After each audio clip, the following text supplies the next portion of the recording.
So after filming this, I'm going to show you what's it like to do laundry in Kinsolving, which actually is a very popular question. Typically what happens is, let me turn the camera, you walk inside, you get 2 washers, and you get a dryer.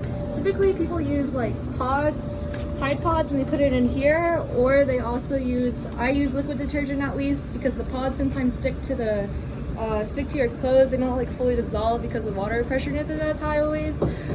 Washing is free. That's like the settings that you would use to like wash your laundry. And then after you wash it, you can have an option to dry it. So what you do, like I have something in there right now. I'm gonna open it. Is this right?